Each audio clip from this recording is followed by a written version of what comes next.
Good evening, everyone. I'm coming to y'all this evening. It's close to 12 a.m. About to be the next day. But my rant today is about people who don't believe in God.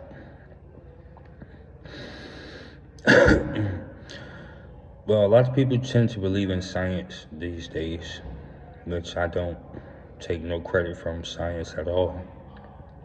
But me personally, from my understanding, I tend to kind of mix science and spirituality together to get a greater understanding of spirituality.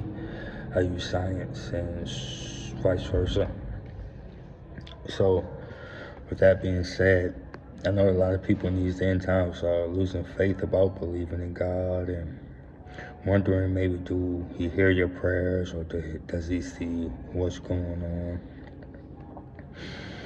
And for the people who don't believe in God, I just want to use this science to let you know that one scientific fact that's been proven is that you cannot get something from nothing.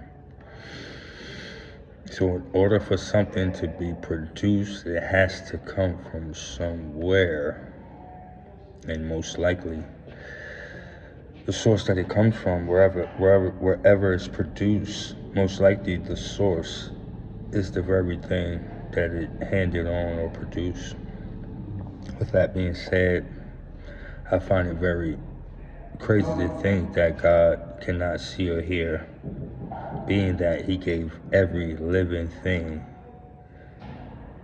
on this earth eyes and ears to see or hear, or some form of being able to know what's going on or be able to communicate. So I find it strange that we think that God can't see or hear when everything responds to sound and light in the universe, and we think that God cannot see and hear. That's a very big mistake that we make as humans, and thinking that there's no God, and even the point that we put ourselves on such a pedestal here.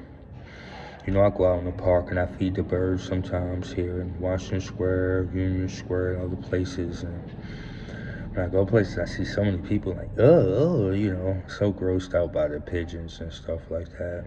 And it just makes me think, like, where do we get a place in the world to be grossed out by animals, there's no animals on this planet that has been taken from the earth and destroying it and destroying other lives. The only creatures on this planet who's been taken from the planet, destroying the planet on a massive scale, wiping animals and other humans out of existence. We even drove other human beings to the brink of extinction. We have destroyed so many lands and forests across the earth, and so many indigenous tribes we have destroyed, and even animals we hunted to extinction, and we have been successful in destroying the ecosystems, regardless of how far we came along with technology and science. We still are responsible for the destruction of this planet, and it's only getting worse, and people are getting worse, and we need to get back lined up with God and the spiritual laws of the universe and become one with each other, with nature and all plant life and everything in the universe again, to try to heal the planet and heal ourselves spiritually to where we're at right now on our journey and our walks in this life. Everybody within this 100-year span that's been alive within the next 100 years, or just being born, will be alive within the next 100 years. It's all up to us to try to make that change. Everybody who's alive now, or people just being born now, it's up to us to try to make that change. So I just want to put that out there in the air. And just peace and blessings to everyone. I hope everyone enjoyed their weekend, enjoy their Sunday. Y'all take it easy. Much love.